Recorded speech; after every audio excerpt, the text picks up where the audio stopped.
Greetings and welcome to our distinguished speaker, Dr. Patricia Solis, to the representatives from the World Food Program WFP Nepal, our organizers from NAXA, YouthMappers and Geomatics Engineering Society, and to all our valued participants attending this event today. Namaste, my name is Neelam Thapa Magar, Research and Documentation Officer at NAXA, and your host for the program today. So as a part of our Mapathon campaign, which we started in the first week of August for the project Trails and Community Infrastructure Mapping in Bajhang and Bajura, which are some of the isolated districts in Nepal. And this project is being implemented by the WFP Nepal with the technical support of NAXA. In this regard, we organized our first virtual guest lecture series on 26th of August, where we had our speaker, Marek, co-founder and leader of OSN chapter in Poland, sharing with us the experiences and perspectives on collection and management of geodata in the past 30 years. And as I mentioned in our first session, that we will continue to organize such events in the near future, for which we all are present today in our second guest lecture series. We, as organizers, are greatly honored to have the presence of our guest and all our participants today, and also to have continued this series. So we are glad that you all could join us and to be a part of it. Now moving forward, we have got a few things happening throughout the event today. So first of all, we'll be having a short presentation on the Mapathon campaign by Uttamji, who is the co-founder at NAXA. Then we have Biplab sir from the WFP Nepal for a brief talk about the trails and infrastructure mapping project. Then we'll move ahead with the presentation by Sauravji, who is the regional ambassador of YouthMappers 2019-20 in Nepal. And finally, we'll have our guest speaker, Dr. Patricia Solis, to talk on the genesis of YouthMappers, its mission, and global footprints. This will be followed by Q&A, where we will talk through any of your questions that you have towards the end of this event. So without any further delay, let's get started. And once again, thank you to each and every one of you. Now, please allow me to call upon Uttamji, and I hope you all have a great session ahead. Uttamji, whenever you are ready, please. Thank you, Neelam. Good morning and namaste, everyone. My name is Uttam Pudasaini, and I am the co-founder of NAXA Private Limited. So NAXA is a location-based service provider company which we started back in 2014. So I started NAXA together with two of my other colleagues 1 week after I graduated from Kathmandu University. So the main slogan of NAXA is Location Matters, and we mainly work in the geoinformatics domain. So the mission of NAXA is to digitize the surveying and mapping industry of Nepal. And we are a team of around 40 young people who have been working on digitizing the surveying and mapping technologies by the introduction of different kind of technologies. So in this particular project, NAXA got the opportunity of working for World Food Program in one of the projects that it has been implementing since after the Nepal earthquake. So before I go into the details of what NAXA has been doing, I would like to request Biplab sir from WFP Nepal to give a short overview of the project, and then I will share the details of what we have been doing during the Mapathon event. So Biplab sir, could you please give a short details of the project? Thank you, Uttam, and thank you, Patricia, for your time and presence and for this event. We are very much fortunate that we have you in this event, and thank you, NAXA and team, for organizing such a brilliant exercises they have been doing since a month. So with regards to trail and infrastructure mapping project in Nepal, I think to all of our volunteers who are already working or they are volunteering in digitization process of building footprint, they are all known to it. But for Patricia and for other newcomers who have joined today's event, it may be new for them. So I will just go in brief. Trail and community infrastructure mapping is a project that is the concept of this mapping is developed from the lesson learned from earthquake 2015, and from where what we learned that Nepal is a country which has a very low amount of open source geospatial data available in open access. And WFP is an organization who is leading in logistic support in during emergency response. And we used to have the maps in printed form, the maps that use the OpenStreetMap database to provide basic topographic base map or access constraint map and so on. But without data, we cannot help much to the other humanitarian partner or logistic cluster partner to support them where to go, how to go, where are the locations. These are the very basic questions normally asked during emergency response.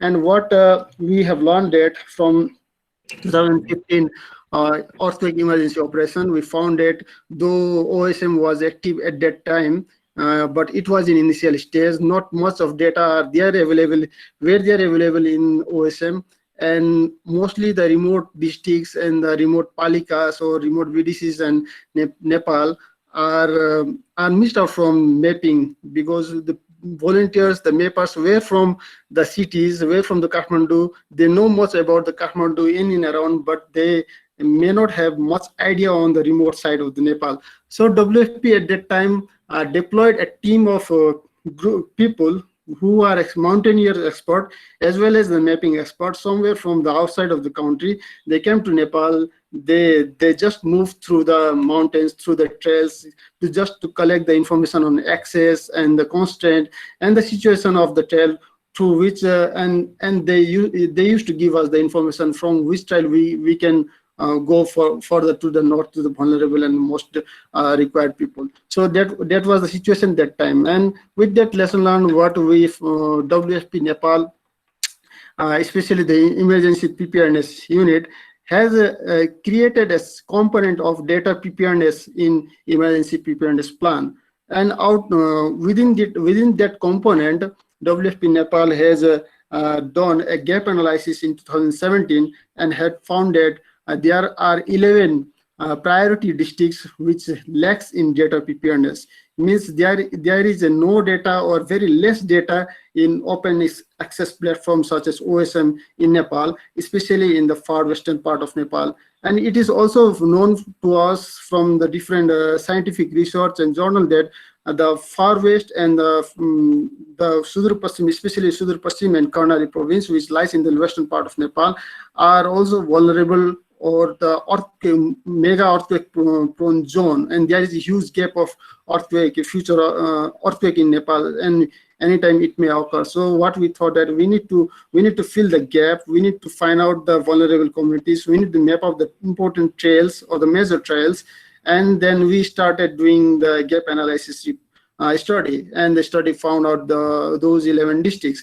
And later on, we started our pilot project from Jumla districts of Karnali province in 2018, and last year we mobilized to Humla and Mugu in the Karnali province, and this year we are going to 4 districts, that is Dolpa and Kalikot in Karnali, and Bajhang and Bajura in Sudur Paschim province.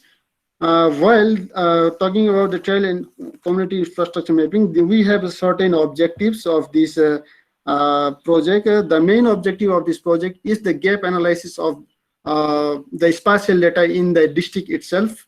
The second one is to fill the data gap in the OpenStreetMap platform, especially the building footprint, the major trails, and the critical infrastructure available in those districts.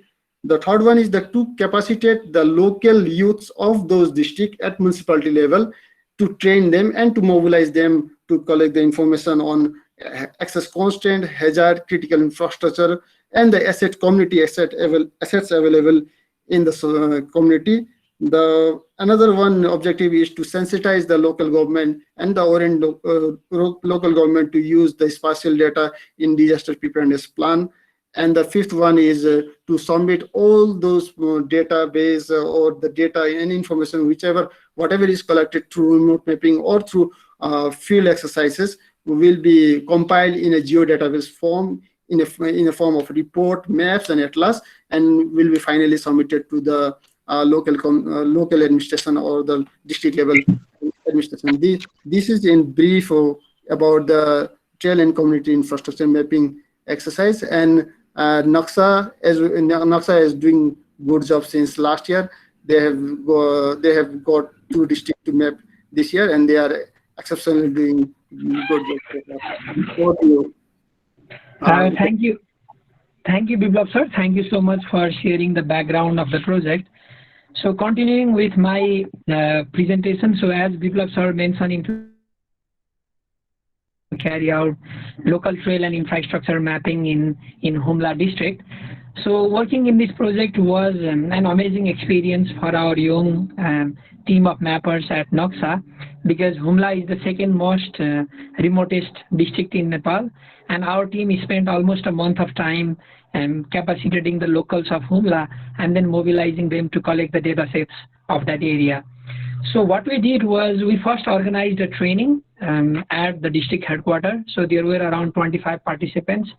We trained the participants on how to collect data using a mobile-based as well as computer-based data collection tools and softwares. And out of these 25 people, we selected a group of around 10 local people. And then these 10 local people were then mobilized for around almost a month to collect the data set of entire district. So within a month of time, in total, the team worked for almost 69 days, and they collected around 675 kilometers of trail distance, and which means around 621 hours worked. And there were a total of 16 surveyors who worked on this project. So one of the biggest learning of this Humla project in 2019 was, if we are working in a remotest community like Humla, then capacitating and building the local capacity is the best way to do a project, because it's a very remote location and it's not always possible for technical experts from Kathmandu to go to the remote locations and do these kind of activities. So with that learning in 2020, so this was the previous map of Humla, and this is the map after we did the data collection and OpenStreet mapping activity. So luckily, fortunately, in 2020, we have got this opportunity of mapping 2 more vulnerable districts, Bajhang and Bajura. And this Mapathon is also very related to our activity in these 2 districts. So one of the major lessons learned during 2019 event was, like we went to the local area, we capacitated the community, but the OSM community in large was not very much involved. So in 2020, we are partnering with different organizations. So Geomatics Engineering Society and YouthMappers Nepal community, they have become a very active partner. And we organized almost a month-long Mapathon activity. And this is the scoreboard from 3 different weeks of the month. So within this month of time, we have been able to map more than 60,000 buildings and hundreds of kilometers of roads and waterways. So this Mapathon guest lecture series is also a part of that Mapathon activity, because we not just only want to provide the technical knowledge to our young mappers, but we also want them to be inspired from stories of our distinguished guests like Dr. Patricia. And I hope in our session today, they will be very motivated and inspired to continue this kind of mapping activity further. So with this note, I would like to pass it over to Saurav for your presentation. Thank you. Thank you, Tamji, for your details about this presentation, this program. So I would like to share my screen.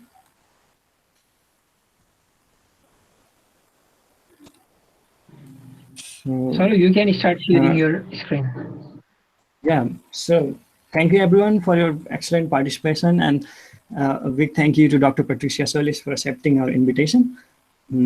I am talking about the different activities, different YouthMappers activities that has happened in Nepal since 2017. So I am Saurabh Gautam, and I'm actually associated with Geomatics Engineering Student Association Nepal, and I'm the chapter mentor there. So talking about YouthMappers chapters in Nepal, the first and one of the inaugural chapters of Nepal was Jisan, which is situated at Pokhara, and where I have been working as a student and also as a faculty. So after that, we have added 5 different chapters in different parts of Nepal from 2017, 18, 19, and recently 2 chapters in 2020. So we have AgriMappers Lamjung chapter and AgriMappers Paklihawa chapters. They are all students related with agriculture and veterinary sciences. And they are it is very interesting to know that Nepal is an agriculture country and they are focusing on using different spatial tools and to learn mapping and other activities related to technology. So YouthMappers in Nepal has been, YouthMappers in Nepal are very much happy to associated with the different programs organized by YouthMappers as well as the OSM community all over the world. We had participated in 2017 Leadership Fellow Summit, which happened in Kathmandu. And then again, a large number of YouthMappers were volunteering and participating in different programs in the 2017 State of the Map Asia, as well as we had representation in Leadership Fellow Summit 2019.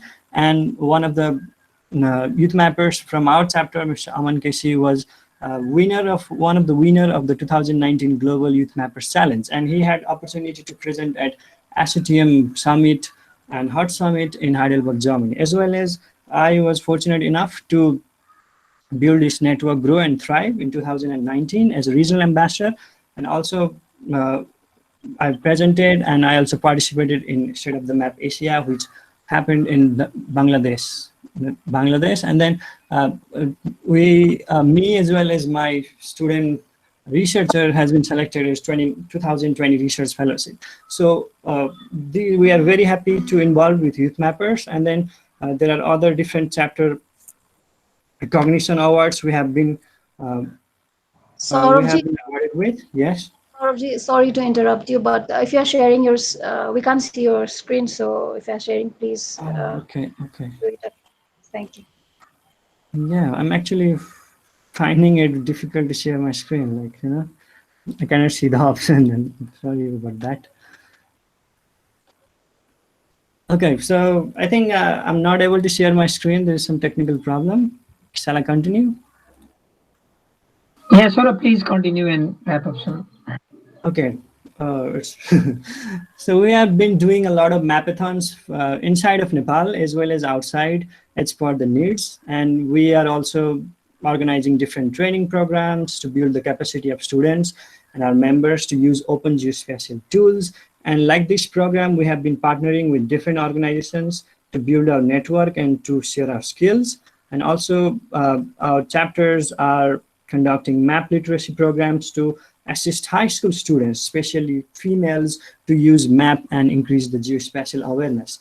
So there are different activities we have been doing, and we are very thankful to all the mentors and different organizations and partners with whom we are conducting our activities.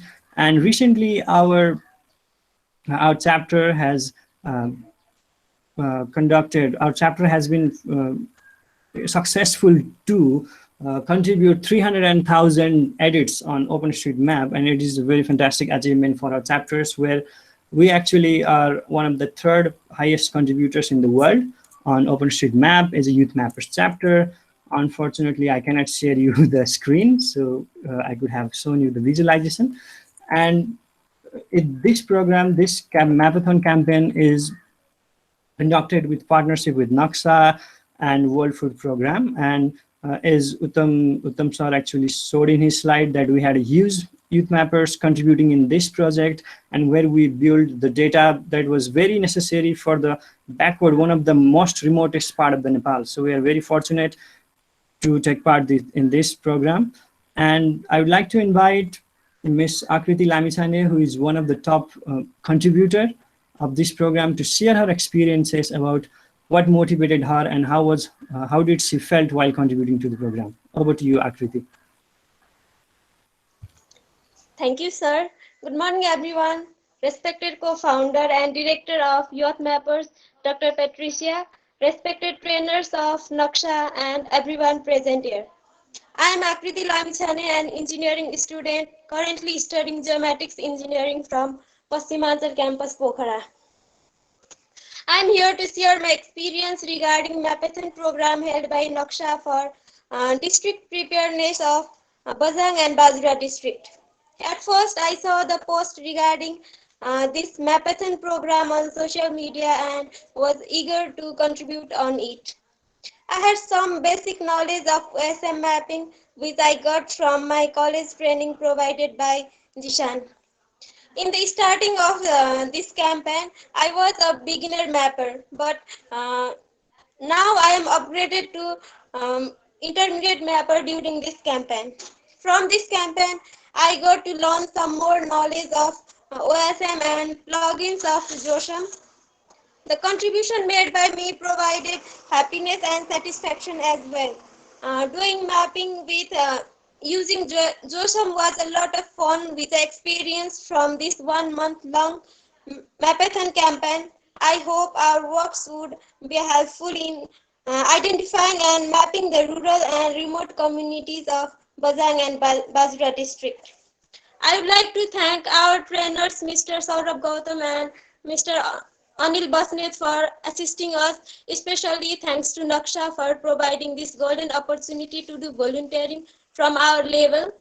At last, I would like to say that there is no great work than service to mankind, so keep volunteering and keep mapping. Thank you. Thank you so much, Akriti. And also we have Mr. Prajwal Sharma from Geomatics Engineering Society, Kathmandu University. And I would like to request Prajwal to share his experiences. Over to you, Prajwal. Thank you, Dai. Hello, everyone. My name is Prajwal Sharma. Currently, I am studying Bachelor in Geomatics Engineering in Kathmandu University. Talking about my journey in OSM, I heard about it when I was in second year. My colleagues were searching a data of Butol district to do some hazardous management. So one of the colleagues asked me, do you know about how to download the data in OSM? At the time, I don't know anything. So I started to learn what OSM is, how can I contribute to the OSM, and how it can be beneficial for the humanitarian aid. As lockdown started, I started volunteering in projects by going through the hot tasking manager. I would like to suggest if anyone is interested to make an impact through mapping in a community, check the hot tasking manager side. As I started volunteering directly or indirectly, I got motivated by one of the active mappers of Jishan. His name popped up as a mapper of the month in one of the projects. If he is making an impact, so does I. So I continue to map minimum 2 to 3 days a day and keep going. I used to edit in OSM by using a browser ID editor. After this campaign, Remote Mapping Nepal campaign, I got a chance to learn about JOSM, and now I'm using this software to edit the map. I would like to say one thing to all the mappers: just don't compare yourself with other mappers, like he or she the number one, or I am not in the top 100. Your contribution matters, not your ranking and how qualitative data you can produce. When you know your work in OSM is used to serve the people, those in needs, makes you blissful. True happiness is the real thing that I found in the period of lockdown by helping the community through mapping. Thank you. Thank you so much, Prajwal, for your very inspiring story. I hope all our mappers have taken something from your story. So thank you so much. And I think all of our participants are really excited to hear about Patricia. So I would like to request the host to give her introduction about her and invite her in the presentation. Thank you. Thank you, Saurabh for sharing with us the activities done by YouthMappers, and thank you to our contributors from this remote mapping campaign. And we would like to congratulate you again to all our contributors. We truly appreciate your effort and support that you have showered us with during this month-long campaign. And we also apologize for the time we had planned earlier, because we are having amazing speakers sharing the experiences. So please bear with us. And now let's go ahead with the presentation by Dr. Patricia. Before moving on, I would like to give a brief introduction of our guest. So Patricia Solis, she is the co-founder and director of YouthMappers, which is a rapidly growing association of student-led chapters in more than 200 university campuses in over 45 countries in the world. She is also the executive director of the Knowledge Exchange for Rlesilience and associate research professor of geography in the School of Geographical Science and Urban Planning in the Arizona State University. So I would like to hand over to Patricia for your presentation, please. Thank you. Can you hear me okay? Yes, we can hear Yes, you. good.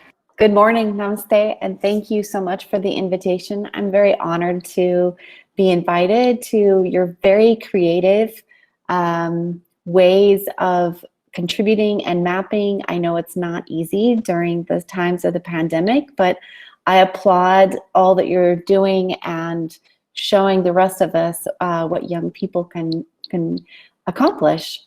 So I really hope today to share with you a little bit about the story of YouthMappers. And I have a slideshow here to share with you that I hope you can see. I really want to talk a little bit about how this came about and what the movement really means, what it is that we're trying to accomplish, and hopefully reflect back like a mirror onto you and what you are doing as YouthMappers in Nepal. Actually, the YouthMappers story begins with at least one foot in Nepal. We started talking, the group of us organizers started talking about what could we do with our students in the universities to really respond to the need for creating more spatial data in places of the world where it's needed or maybe where it doesn't even exist yet. And that was in late 2014 when we first started developing the concept. And then, of course, as you know, in the spring of 2015, there was a massive earthquake in Kathmandu, and many people around the world responded by starting to map in coordination with Kathmandu Living Labs and many other actors. Maybe you were mapping too. We had students of ours as well who started mapping ahead of the earthquake as a way to try to help USAID, the Agency for International Development, prepare for certain eventualities. And so we were really inspired by the action that was being taken, and we were able to, at the end of 2015, get the resources, make the case and get the resources for involving students in this big project that we call OpenStreetMap. Some people say that OpenStreetMap is a map. Some people say it's a platform. I like to say, some people say it's a database. I like to say that it's a community. And in fact, it's more than just one community. OpenStreetMap is a community of communities. And we were very interested in how young people were or were not engaging with OpenStreetMap. Sometimes we saw that projects were being undertaken and they would use students as volunteers, as participants, without actually acknowledging their presence explicitly.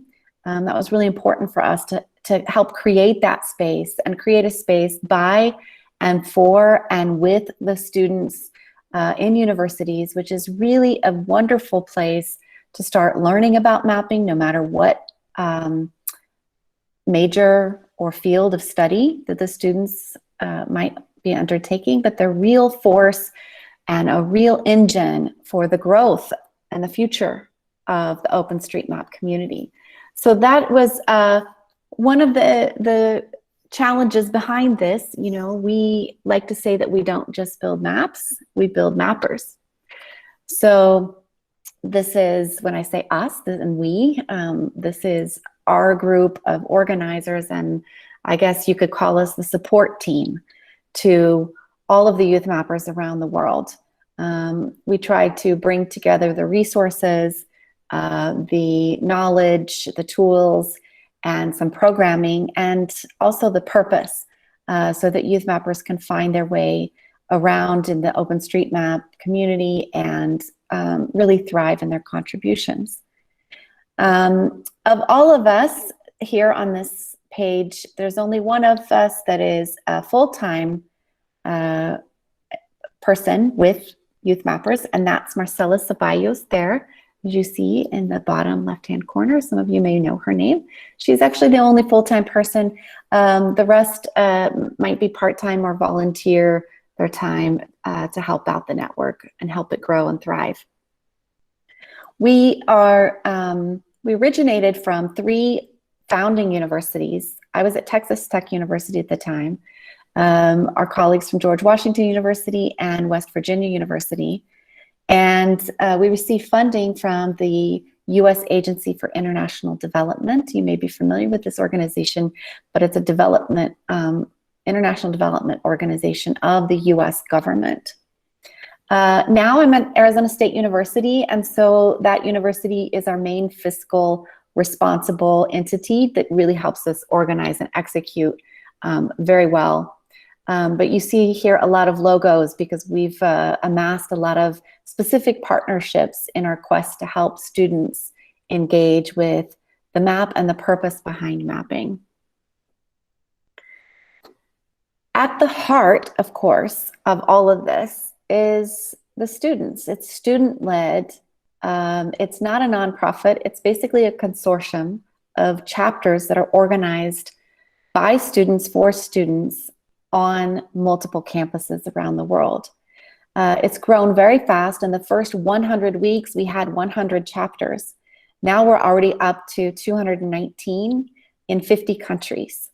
So you can see that I think it's more than just a program, it's a movement. We do have students choose a faculty mentor on their own campus because it's always really important that we have formal university commitments to supporting the students that are there locally as well. So that's really the model. And in whatever way that the students choose to engage, really the only requirement is that they hold 2 events per year and then submit a report and participate in our networking kinds of activities.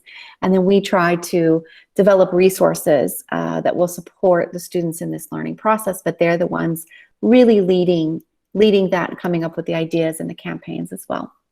So the actions that we take in support of the youth mappers around the world are really sort of in 3 buckets, I would like to say. The first one is around supporting these kinds of remote campaigns and exchanges so that chapters don't just act individually in their own local campus, but they have the chance to work together with other students, their peers around the world. This is, after all, one of the beautiful things, the solidarity that is created around the map and how students really can engage with each other. So we're trying to facilitate that through the campaigns and exchanges, through training and networking. Sometimes we will organize projects that have, always our projects have a humanitarian and development kind of purpose. So for example, we might take some of the humanitarian OpenStreetMap team projects and support those. We work a lot with HOT and they help us with some training as well. But there are plenty of other actors, and just depending on what youth mappers are interested in, we will organize globally, or even take, for example, the dissertation of a student and amplify that if it's something that might happen in other places around the world. When the pandemic happened, we also quickly launched a campaign so that students could map their own local health sites with the healthsites.io. And I'm really happy to say that more than 1/3 of all of the attributes now on healthsites.io have been made by youth mappers. So you can see again the force that young people can bring to these campaigns.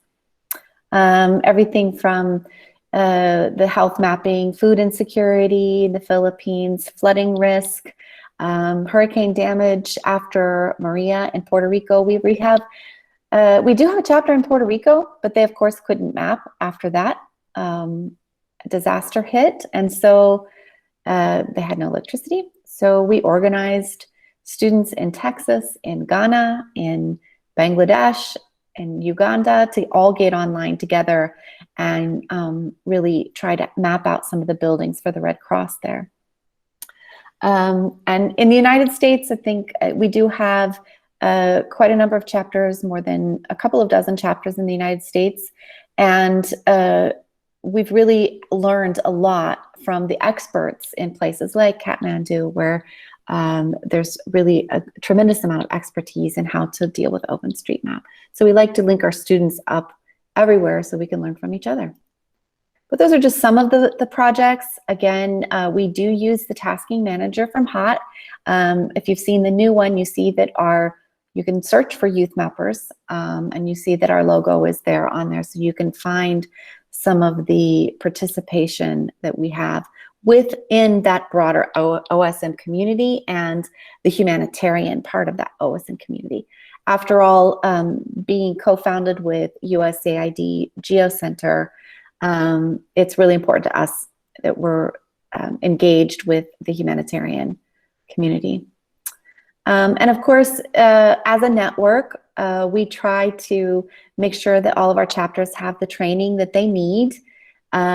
We collect syllabus from universities that might incorporate these kinds of activities in their classrooms so that professors can see how other universities are able to make this maybe as a part of credit, maybe as a part of a service learning course, or any kind of internship or some sort of formalities that the university can actually sanction some of this work.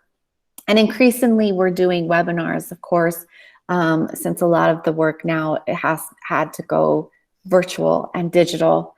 Our webinar series has been really important, and you can find our channel on YouTube so you can access more of them that way. Another way that our students connect with each other that I am particularly inspired by, and I encourage you to both read and write for our blog. These voices and these stories from our youth everywhere, they're telling us about the kinds of things that they're learning and what they're doing, what kinds of ideas they have, and they're only very, very lightly edited so that students who might not have English as the first language can communicate very clearly, but for the most part, they're very much in the voices of youth. Rarely do you see a blog from staff unless it's some kind of announcement about a program. So this is a very vibrant way that students' voices are being amplified through the network and being connected. One of the campaigns I think that you all have participated in is a campaign that we call Let Girls Map. It runs from the International Women's Day in March, the full year through International Day of the Girl in October. Every year we've conducted some special activities that feature mapping efforts that support women and girls issues and also help to build more inclusive chapters in our mapping communities for female students especially.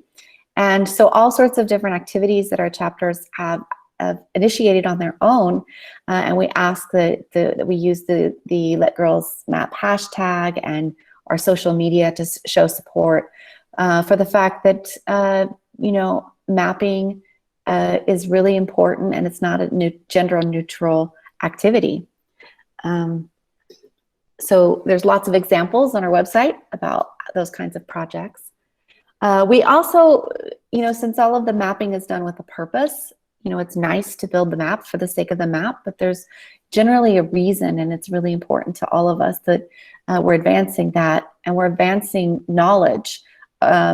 Usually these can be tied to any of the sustainable development goals, and we try to explicitly help link up the YouthMappers activities to those SDGs in the countries where you're working, as well as to the UN directly at large.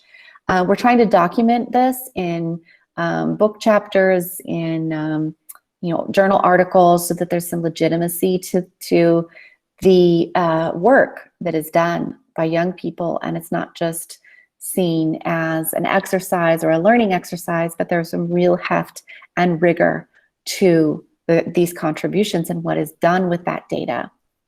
We've even published with our students as well to make sure that that's shared with the whole academic community and beyond. So the second sort of bucket of action, I've alluded to some of these things, but we like to make sure that our chapters themselves as a social group are supported with the kinds of tools and things that you need at that scale. This might include tools like our dashboard that you'll see at activity.youthmappers.org. Dr. Jennings Anderson is the person who created this for us. It's really kind of a timeline where we take the OSM usernames of the known youth mappers from our chapter reports. So we're really looking for those reports to come in with the rosters. Of course, it's optional to share the OSM usernames, but this is the way that we can really keep track. We found that using YouthMappers hashtags in the change sets is not a very good way. We get a lot of noise from people who might be picking up our tasks that might not be associated with the chapter. So this is sort of a conservative picture of where YouthMappers around the world has really participated. I think you can kind of see Nepal in there if you look not too closely. Tremendous. And Saurabh alluded to the fact that the GSAN group is the third most active of all of our 200 or so chapters around the world. And you can see through this dashboard, you can actually look at some of those changes over time. I would say really a pretty consistent contributor as well. And as the chapters are growing, the cumulative mapping activity of the network as a whole has really grown. Even this last year in 2020, despite the fact that we've had to shift to a lot of activities virtually. And I know for chapters, that's been a real challenge to keep that up when you might be meeting socially in a room together, but now you have to shift. So we're trying to help support our students with that. With this tool, you can actually select your own chapter to see where you've mapped, and I've selected the GSAN group here. You can see that there's been a lot of activity in Nepal, not surprisingly, but a tremendous amount of activity all around the world. Congratulations to you. All these little points of light add up to a lot of points of light to your peers around the world. So it's really a testament to the action and engagement that this particular chapter and the contribution of Nepali students to OpenStreetMap and to the network. I mentioned to you that we have a lot of partners. We're always trying to negotiate with them to help us help students do a better job. We have a special relationship with Teach OSM. They have an instance of the task manager that we open up a lot of times for training for our chapters when you don't want to put your task onto the real one with the hot tasking manager. You want to maybe just do something with a smaller purpose and do a training with a special group of people. We can set those things up, and also using some learning resources and badges with Teach OSM. We have a lot of wonderful things going on with them. With Facebook as well, if you've never used the new AI tool that Facebook had developed, the Map with AI, some of the tasks might include an AI augmented mapping support tool, which will help you move a little faster. We do have some tasks that they've set up with us, and you can see on the Map with AI website that they have a special button for youth mappers to start mapping with that tool. Some selected tasks there. Every one of our partners offers something, but another one that might be interesting to you, our students often will want to map in a place of the world and do other kinds of analysis with that OpenStreetMap data and match it to other kinds of data. And you might actually need the imagery behind the work. And NAXA has been very generous in giving imagery donations in the past and for students who are doing research and for educational purposes. So those are just examples of the ways that we're trying to support our chapters to do very high quality work. But as a community, we're also interested in making sure that we're doing the right thing in the right way. We've come together and put together a YouthMappers Code of Ethics. In fact, I think the very first draft iteration was begun in Kathmandu when our very first group of leadership fellows was together to try to map out a code of ethics. So what does it mean for us to be mapping responsibly and doing this correctly? We value our community and open data and ethical principles and inclusion. You can read the whole thing there at that link, and I encourage you to do so. Recently, just in the last year, we've been able to receive support to support some part-time regional ambassadors, and that will help the community grow in the regions. You can see a very familiar face among this list of regional ambassadors. And basically their mission is to help the community beyond their chapter, but in their region, grow and thrive. Maybe open up to other universities with some support. It's really hard to be everywhere with such a fast growing network. And so our regional ambassadors have done a tremendous job in being the voices and faces and link from the chapters to the whole network. So it's been a really great success, I think, in helping those regional ambassadors support the chapters. And finally, we offer a lot of student opportunities for individual students who are participating. And I'm going to go through some of those as quickly as possible, and I can answer more questions at the end. But I encourage you to go to our website and look up how you might help fulfill this mission and participate and get some resources for participating.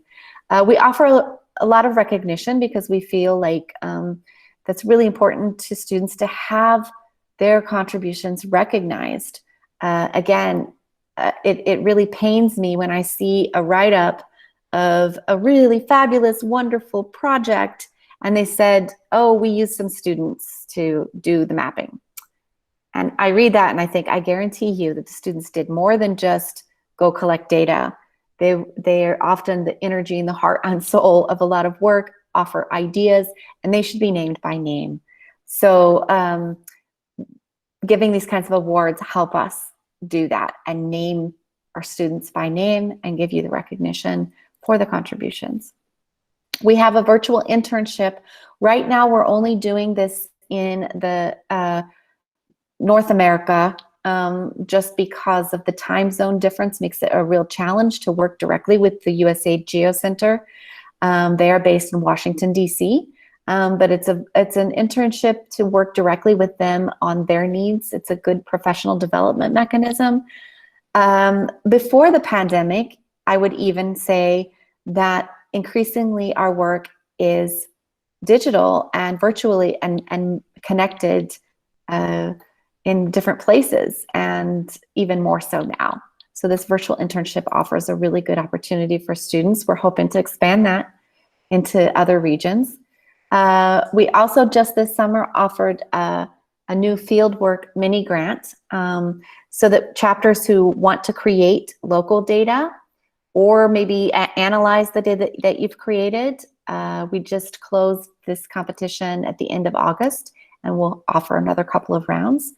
But thanks to USAID resources, we are able to get mini grants to students to help meet some of the data needs that they have for their studies and analysis. We've also started a validation hub because we realize that with all this mapping, it's hard to keep up with all of that validation. This group of people, not including the alien who's wearing a YouthMappers shirt in this picture for some reason, they have gone through and validated all of the YouthMappers edits that have a YouthMappers hashtag or any kind of task that we've set up, because we want to be able to say that if it has YouthMappers name on it, it's going to be very good quality. So we've got you covered. We're looking out for you. If you do have a campaign and you want specifically for the validation crew to work with you, please let us know in advance. We can help with that. Saurav mentioned the Leadership Fellowship program, and he was part of the original, the first inaugural cohort. This picture was taken there in Kathmandu with our first group of students, and it's a way for the leaders of chapters to get together to talk about some of the skills, but also the soft skills like leadership skills, communication skills, and really grow as a community and connect and network face-to-face with other students like yourself. A lot of amazing things have come out of this group working together, publications, new research projects, jobs, in fact. There's been a lot of really great things that has come from this type of cohort. We also offer every other year, we do the leadership one year and the research fellowships another year, thanks to funding from USAID and other partners. The research fellowships also engage the mentors. We found that sometimes the mentors need to refresh on their skills. I know I learn a lot technically and from my own students to actually deepen the data use, not just about creating data, but how do we use that for really important purposes, disaster preparedness, food security, flooding, disease, these kinds of SDG purposes. The research fellows really allow for that research process to happen, and it helps the mentors as well. So it's a pair, a mentor and a student who goes through this. We do it in Washington, DC. We have our current cohort selected, but they were unable to travel to Washington, DC this year, so we're hopefully going to get them there next year. So what is really the heart and soul and the mission of our YouthMappers? I think there's lots of opportunities for students to broaden knowledge, gain new skills, get new perspectives. I hope you're inspired by seeing what YouthMappers are doing around the world.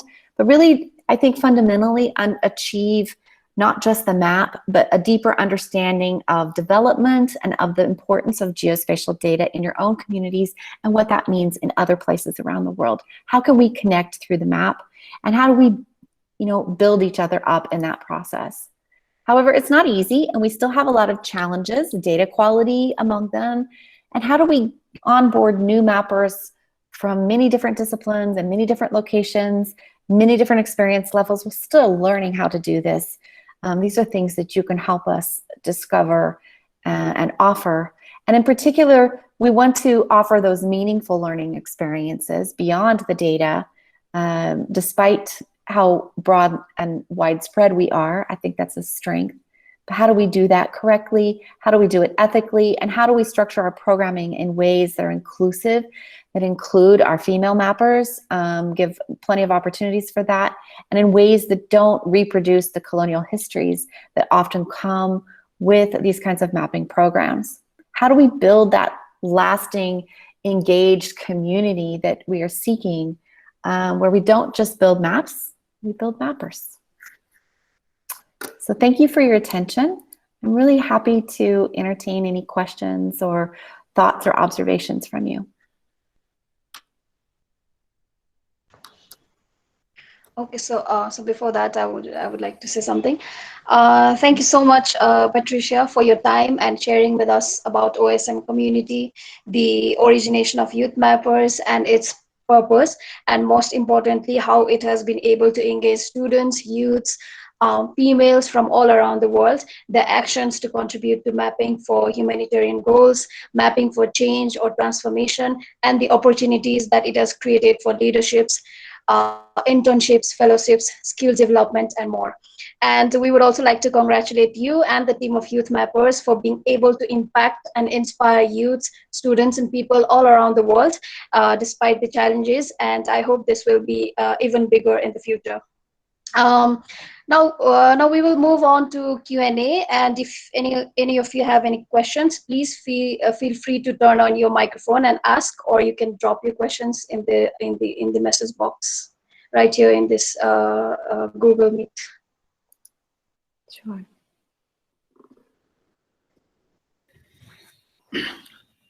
Hi Patricia, this is Biplav. Just want to know a bit more on how we can do food security mapping or kind of mapping related with food security in OpenStreetMap or in open access mapping platform. Yes, absolutely. So some of the food security projects, it just really depends on what the local needs are. I'll give you two examples. One we did in Bangladesh, and we were mapping these water bodies because there's a tradition to grow shrimp in some of the local ponds, and so the USAID regional hub there in Bangladesh was very interested in knowing where they were and to do some sort of analysis about food access. It actually was, very puzzling because a lot of these ponds were found in areas where there was high levels of stunting among children. And so they used that data in the map, in mapping where those ponds were, to help identify where they could do some outreach to raise awareness about the importance of using shrimp culture for local consumption and protein for children. So that's one example. In Ghana, with a student of ours who is from Ghana, who was with me at Texas Tech, we did it in a different way. His challenge, he worked for the Department of Agriculture, and his challenge was that often there is a particular power structure in rural areas where when the agricultural agents would go to a community and they would offer a program, it would go first through the chief of the village and then through their contacts and sort of snowball into who could participate, because it wouldn't necessarily be 100% participation, but it often had sort of that power structure on the basis of who was there.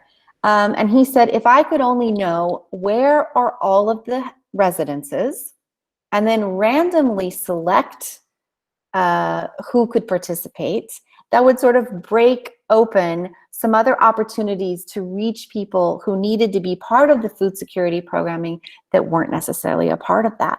And so it really helped with the programming by being able to comprehensively map all of the homes and the residences so that they could then use that methodology to have a much more fair allocation of the food security issues. And actually, in many ways, reached people who were probably the most food insecure because they weren't as well connected into some of those programs. So that's just a couple of examples. There's other examples about how you can map land use. It's a little bit more of a challenge to do some of that from satellite imagery. You have to have a good set of local mapping paired up with the remote mapping. But there's all sorts of ways that you can design that kind of work.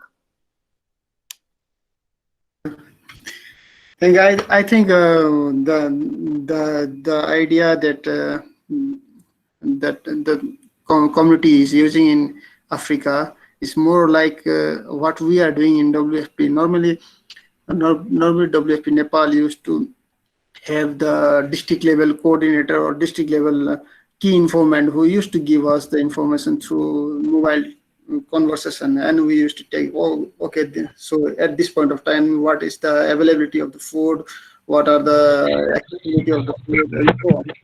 I think your idea can be supplemented with what WFP is doing, and we can come up with a new idea of food security mapping for, especially for Nepal. That's very useful for us. That's great.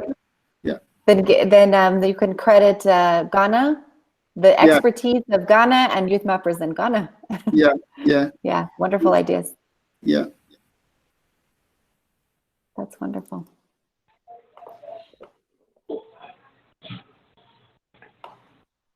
Neelam, do we have more questions? Neelam? Yes, I think Sauravji, you're saying that you would like to ask something. Hi again, Patricia. So actually on the registration link, we had asked our participants to write any questions if they have. So there's common question about, she's asking, is there any alternative rather than university chapters to be a part of YouthMappers? As I am graduating soon. So this is a concern of one of our students. Yes, that's right. Well, our design is to support students at universities, and that's where the heart of the chapter is. But many of our chapters, they like to have affiliates. You can design your chapter however you want. There are many chapters who designate partners in high schools because they might designate the high school itself as a partner. We don't deal with them directly as a network just because it becomes really a big challenge to have to deal with so many students and teachers. So we think that's a really great role for chapters to reach out to their surrounding high school students. Another variation that many chapters are doing is to create sort of an alumni group where those alumni, they might receive they might go into the job market, and they can help connect the current students to job opportunities. They can mentor them. It's just really be a resource to the upcoming youth mappers. We really encourage that.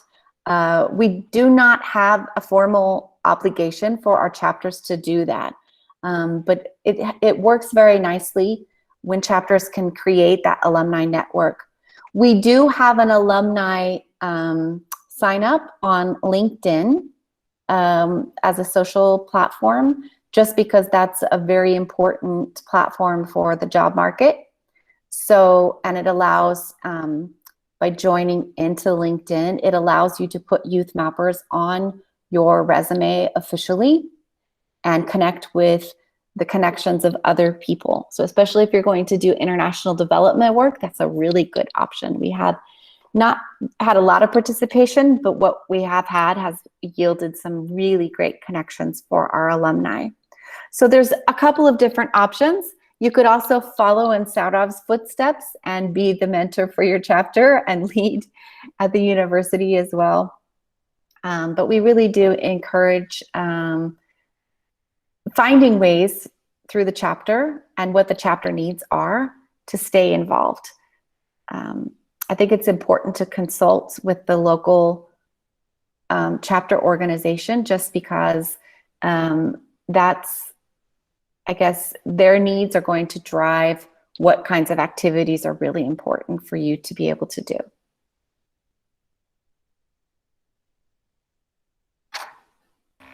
Yes, thank you for your excellent remarks.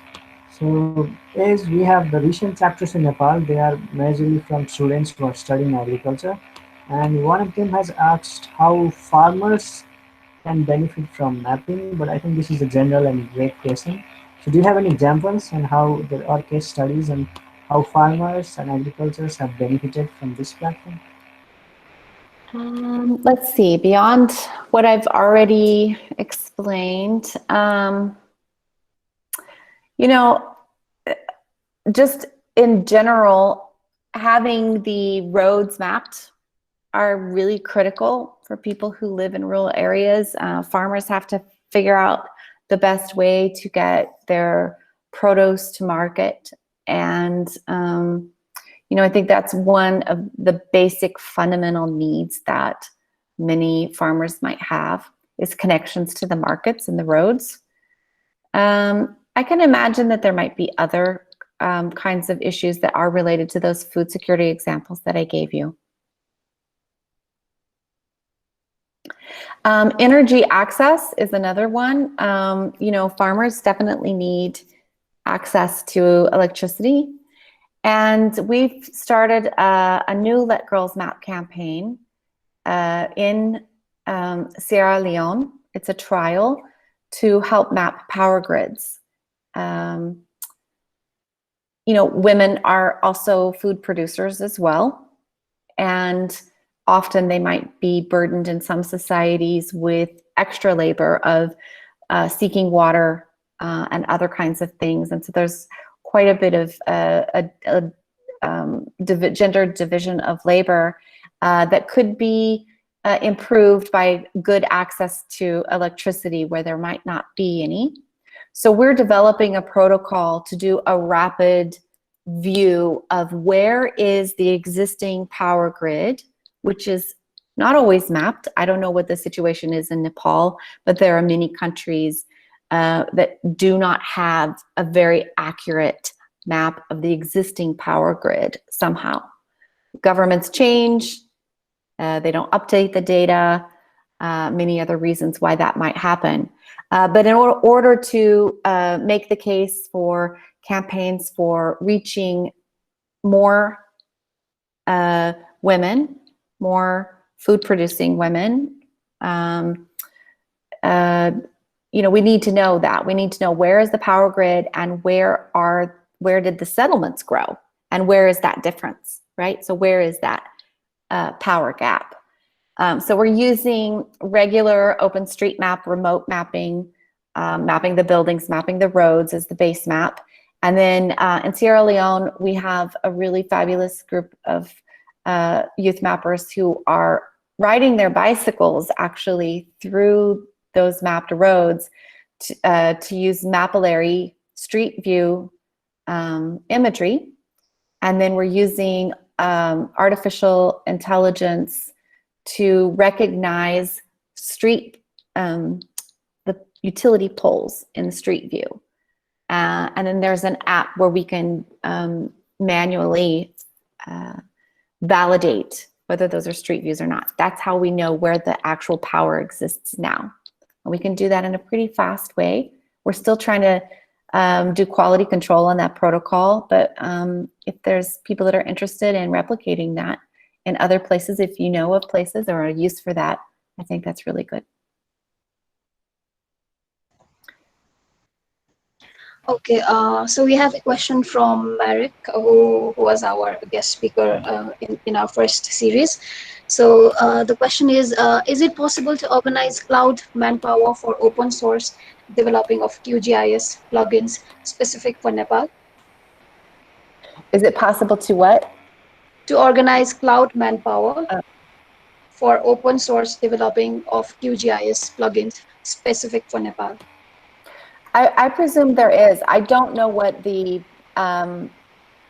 landscape is like there in Nepal. So I would have to, you know, we would have to do some asking about that. But, you know, everywhere the cloud is becoming, you know, a way where people can work more accessibly, work with more powerful, more larger storage capacity than you might be able to do locally, collaborate, in fact.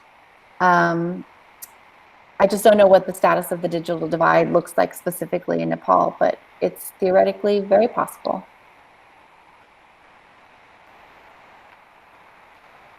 Yes, thank you. So do we have any more questions, please? I will just take a few questions and then I think it's time we wrap up this event. Neela ma'am, I have a question. Okay, please. Hello, Patricia.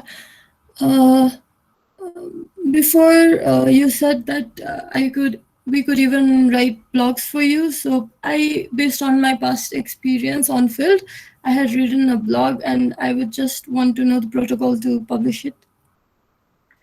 Yes, absolutely. So if you want to propose a blog, you could just send a draft to info@youthmappers.org.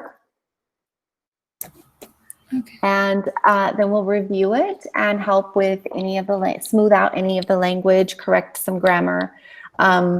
Usually a blog consists of course, a title, the story. We like for students to tell the blog from their first person perspective, to say I or we. I know that's not usual in the science realm, but for a blog, that's obviously the best way to do it. And then we'd like to have you provide photographs if possible, including a photo of you, yourself as the writer, and a little bit of a blurb on who you are. So you can check the blog there for the style and to see what other people have done to get some ideas on how you might want to do that. Okay, thank you. Thank you very much. Patricia, one last question from myself, Biplab.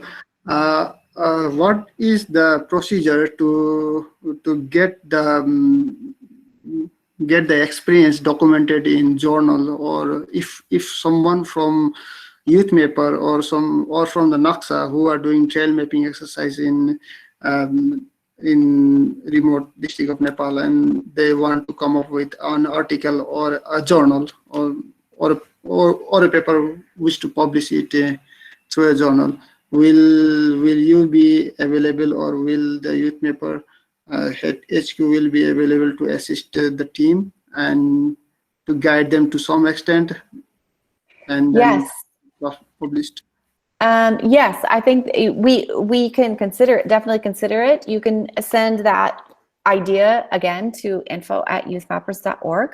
And depending on what the expertise is needed, we can find someone from our team who might want to take that on. It's really important to us that students are also co-authors on that. So it would be important that whether or not it's completely written by students or also by mentors, usually it's important to have mentors be a part of that process. And then we would perhaps talk through where would be a good journal to publish in if there was certain audience that really should hear about this story. We have some suggestions on where we've published before that we could consider, just depending on what the actual findings might bear out. But there's definitely opportunities there, and we don't have any kind of formal protocol for that. But if you have an idea or a query, we welcome sending that to info@youthmappers.org.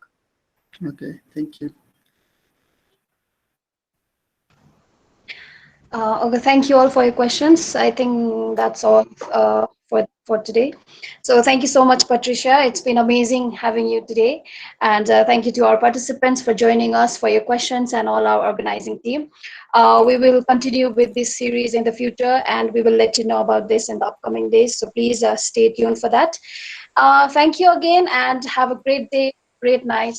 Bye, everybody, and we hope to see you soon. Thank you. Thank you, Patricia. Namaste. Thank you. Thank you. Bye-bye. Bye.